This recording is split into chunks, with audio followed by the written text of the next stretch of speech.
There are a lot of stories, characters, and world building already completed in Riot's MMO thanks to Riot's other IPs. Some of these characters in the world of Runeterra are intense and would make for some very interesting boss fights. So I couldn't help myself when playing a few other MMOs as to what Runeterra's champions might look like as an MMO boss encounter.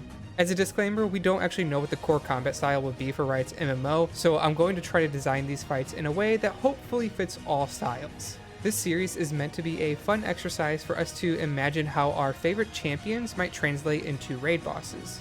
And with that out of the way, let's ready check our way into our first fight, Aatrox. Aatrox was a once revered warrior of Shurima.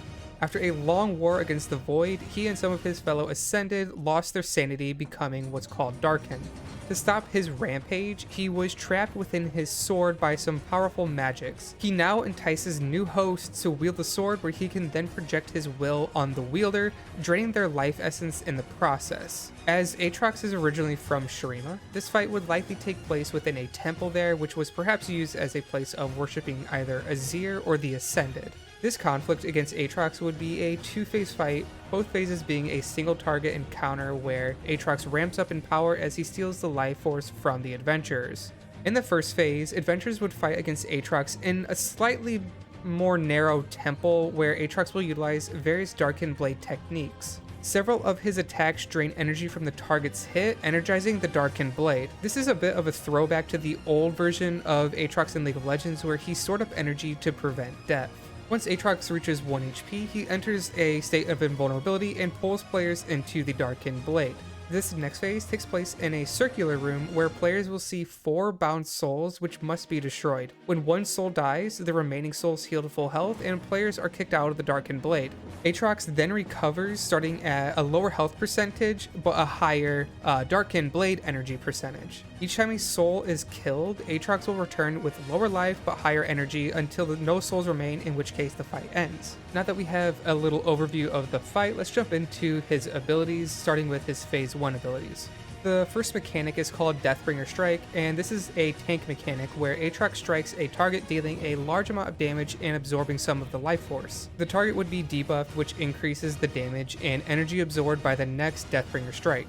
This next ability is kind of the bread and butter of the whole fight, and that is the Darkin Blade Combo. The first attack targets a ranged player with a narrow attack where a critical zone follows the player. After a couple seconds, Aatrox strikes, hitting the marked player with the critical strike zone and knocking them in the air. Any players within the strike zone are also damaged, but just for a little bit less than the critical zone. If more than one player is hit by the critical zone, Deathbringer Strike cooldown is reset. The second hit of the combo targets a ranged player again, but with a wider attack where the critical zone follows the player once again. If more than one player is hit by the critical zone, Deathbringer Strike is also reset. The final hit of the combo targets a tank. After a few seconds, Aatrox deals a devastating attack where the damage is split evenly. If less than X amount of players are splitting the damage, Deathbringer Strike cooldown is reset. After reaching 25% energy, Aatrox will begin marking non-tank players with infernal chains. After several seconds, the marked player is damaged and a large zone appears around them where they were standing. After a few seconds, the zone erupts once, dealing moderate raid-wide damage. The zone does not disappear after this eruption, and if another player enters these zones, an eruption happens once again. At 75% energy, Infernal Chains gets empowered, in which case it will occasionally try pulling players into the zones for a few seconds. Aatrox will get empowered at 50% energy to start using Umbral Dash. Umbral Dash isn't really an active ability that Aatrox uses, but instead a passive one, which amplifies his Darkin Blade combo to start now marking 2 targets at a time.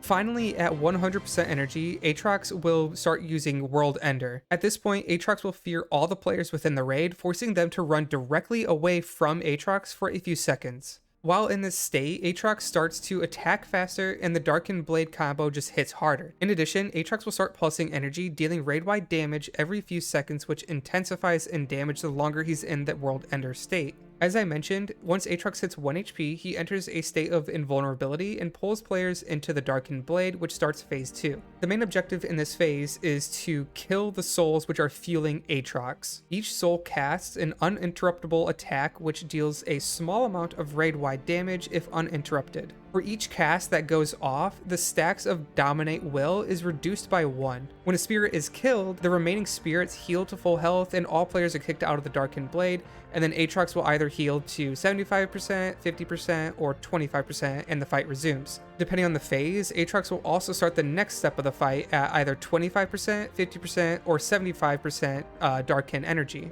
The next ability is Dominate Will. Aatrox will target a handful of players. These players receive a stacking debuff, which if it gets too high, they are charmed for the remainder of the fight. The last ability in Phase 2 is Force of 1,000 Dead Suns. While within the Darkin Blade for Phase 2, players take constant damage.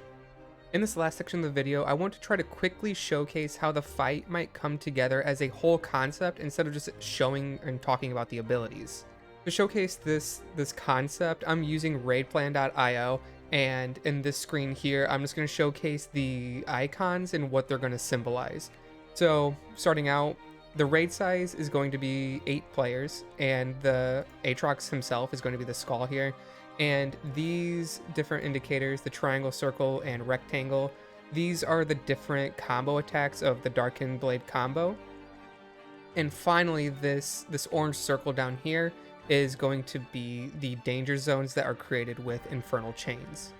So as the fight begins, Aatrox is not going to have that much energy. Obviously, he's going to start from 0. So at this point, he only has the Darkin Blade Combo and Deathbringer Strike. So essentially, he's just going to be attacking the tanks with Deathbringer Strike to gain energy. And he will start using the Darkin Blade combo on various players. So here would be what it looks like when he's using the first part of the combo. In this case, he is targeting the healer here. And when he hits the healer with the critical strike zone, this healer is going to be knocked back a certain distance. I don't think it should be like an insane distance, but they will still be knocked back, and you'll see how this plays out later on. So this here is where Aatrox is using the second part of the Darkin Blade combo, and it's a much larger area that he's striking, and this range player is going to be hit with the critical strike zone, which is going to again send them flying a small distance. Finally, for the third portion of the combo, this is the tank mechanic where multiple people have to soak with the tank. So in this case, we'll have like 4 people soak the tank strike. And again, if not enough people are soaking, this would reset the Deathbringer Strike and allow Aatrox to gain more energy. So trying to avoid some cheese mechanics through like invulnerabilities or high DRs. At this point, Aatrox is going to reach 25% energy, and he's going to start casting Infernal Chains on different players. So the player themselves would be marked, and they would have to run out into a safe spot and drop these zones, where then they would, once they drop the zone, they'll take a little bit of damage, and then they have to leave the zone before this danger spot becomes armed, essentially. And at that point on, anytime someone steps into this zone, it's going to explode. And then now I'm going to fast forward to where Aatrox has 50% of the Darkin Blade energy. This means he's going to start casting Umbral Dash, and that's going to make him start targeting 2 people with every single one of the Darkin Blade combos. So as an example, this is what it might look like if he's targeting the healer and one of the DPS players. Now this would be the second part of the combo where he's attacking 2 players, and I also forgot to mention that anytime anyone is hit by the critical zone, they're getting knocked back. So once these 2 players are both hit, they're getting knocked back a decent distance. Now the last part of this combo is the tank mechanic, where it's going to target both tanks now, and it's going to require a lot of people to start soaking and soak it evenly. So it looks something like this, where half the raid is going into one circle and the other half of the raid is going into the other. Now, since the third part of the combo does not have a critical strike zone in this case, no one is going to get knocked back. Although that might be a decent idea as a way of making things a little bit more challenging. Now, once we get to 75% energy, Aatrox is going to empower the Infernal Chains, and they're going to start pulling random players into the circles for a few seconds. So maybe for like 3 seconds, it's going to kind of have an aggressive pull on this player to really try to get them into the circle again, where they, again, once you step into that zone, it's going to explode and deal raid-wide damage. I think this would also make it a little bit more interesting because, for example, if one player is targeted with the pull from the chains, and they're also targeted by the first or one of the attacks of Darkin Blade combo, they're going to get knocked back when they get hit by this combo, and they're already getting pulled by the chains. So if you position like in a poor manner, you're going to get knocked here and then just immediately pulled, and it's just kind of two forces of displacement acting against you. So in this case, the thought would be that you might reposition in a way that forces you to kind of get knocked in a safer distance, and you can kind of use the Darkin Blade Combo as a way to help you in a sense. And then lastly, again, for the World Ender, when he reaches 100% Darkin Blade energy, he's just going to pulse damage, and he's also going to fear all the players around him for a few seconds. So this is one of the instances where you would not want to position yourself where you're kind of close to the infernal chain zones. You would, because you walk directly away from Aatrox, you would want like your players to stack like maybe to the side of him, or something, so that you would walk directly away and to a safe distance instead of walking down into the infernal chain zones. And then just to try to illustrate how I think very late into the fight might look, we just have a ton of infernal chain zones spread throughout the room. And if this was like later in the fight, you're going to be targeted by multiple Darkin Blade combos. And so a lot of players are going to be knocked back, and you're going to really start to feel claustrophobic in this space. At least that's the idea. So then trying to jump into phase 2 really quick. When you first enter this zone, the first time there's going to be 4 of these spirits, and once you kill one, you're forced out of the room, and all the other spirits here heal to full health. But when you also enter this room, a few of your players will be marked as with Dominate Will. That's this icon here, just for representation. And if you let the stacks get too high, they would just stack over time. Once you reach a certain threshold, you're charmed or mind controlled for the remainder of the fight, which would essentially mean that you're going to lose these players, and essentially just probably not going to meet DPS checks. And then, as was already mentioned, each spirit will cast an interruptible spell that if it goes off, it just deals raid-wide damage, but it also removes one of these stacks from Dominate Will. If you let all 4 of them go off, it's going to be a wipe. So you kind of have to be a little strategic, I guess, with how often you want to let multiple casts go off.